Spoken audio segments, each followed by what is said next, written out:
I turn back to the group. I join him and walk into the mayor's room. I let him go in first. Okay. Inside, there is a rather small and humble desk.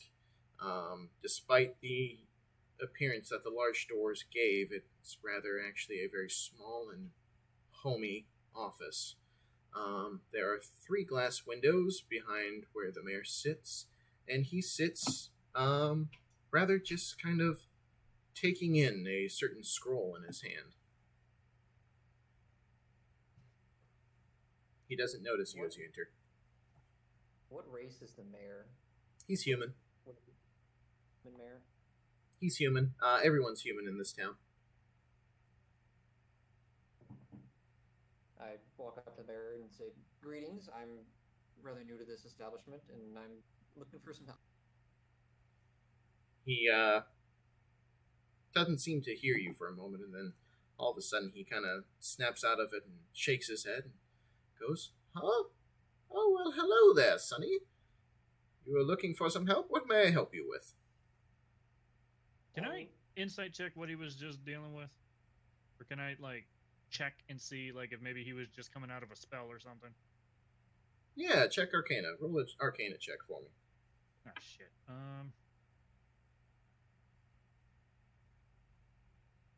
14. There are no signs of any spell that he was under, simply older age seemed to have taken him to a um, farther away. He seemed to have dozed off. Not dozed off, but kind of was daydreaming. Okay. are, are there any papers or anything like that sprawled out on his desk that I could read as I'm talking? Yeah, there's a couple papers.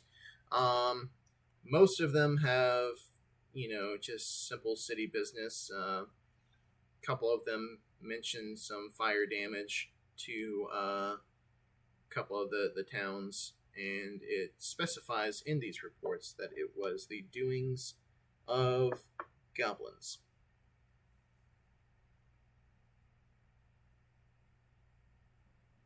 I'm So following your lead. I was told to come here by Tom Bomb, looking to maybe help out the town or just kind of discover a little bit more about myself. And I was told to possibly approach you about getting that aid. Can I walk in while he's talking to him? Sure. Okay. Tom Bomb.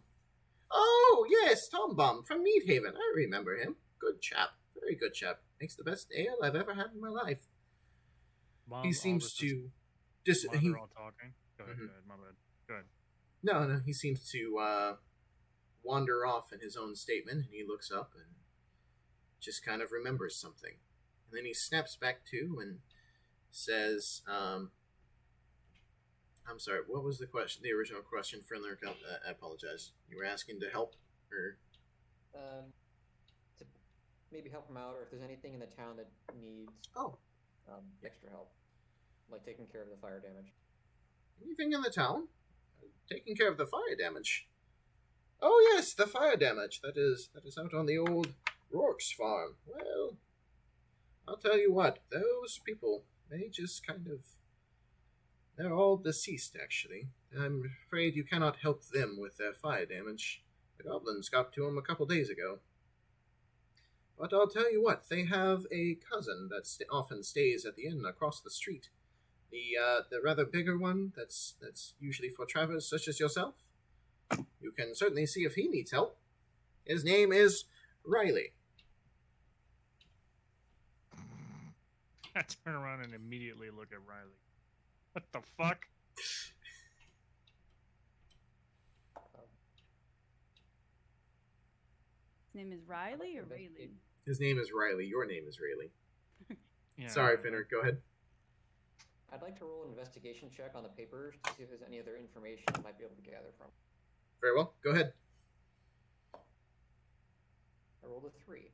You roll the 3. There is no other information that you can gather from them. As I'm Ask about the goblin. Pardon?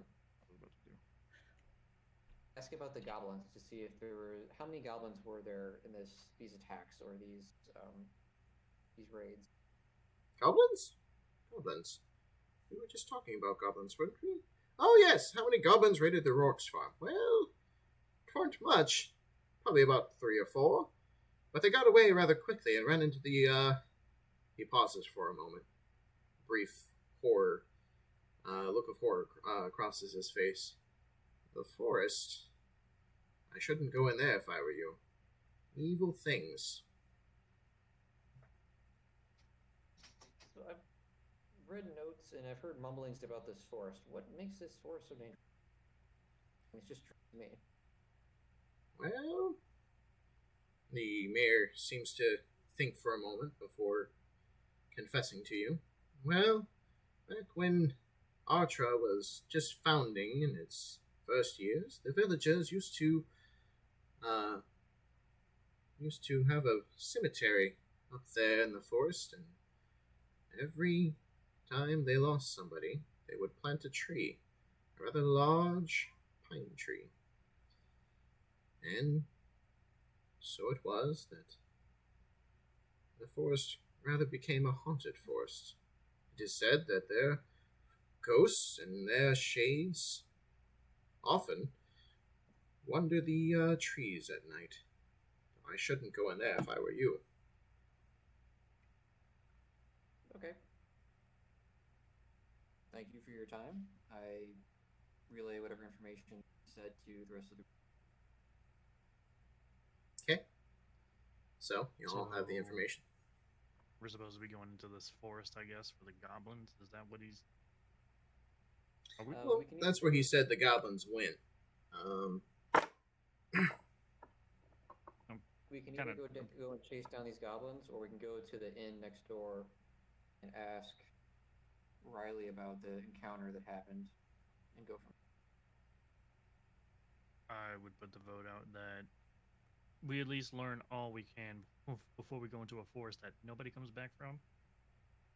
All right, let's go talk to Riley and see what happens. Okay. So y'all go to the tavern that is across the street. It is called the Horse and Hare Tavern. As you enter, you see a rather young bartender. He is minding the bar, and there is not a soul in there. Well, this is very concerning. I walk over to the bartender. Well, keep in mind it is still rather early in the day, probably about 11 a.m. Most people are working. Okay, so you walk over to the bartender. Hi, how can I help you? We're The looking bartender for a says. man called Riley. Riley. Do you know him? Let me think, Riley. You know, wait, did you just come across the street from the city hall? Yes. The bartender, rather, chuckles to himself a little bit. Oh, that mayor, he says. Riley, there is no Riley. He often confuses the name of another ranger that wanders in the haunted forest. His name is Altair.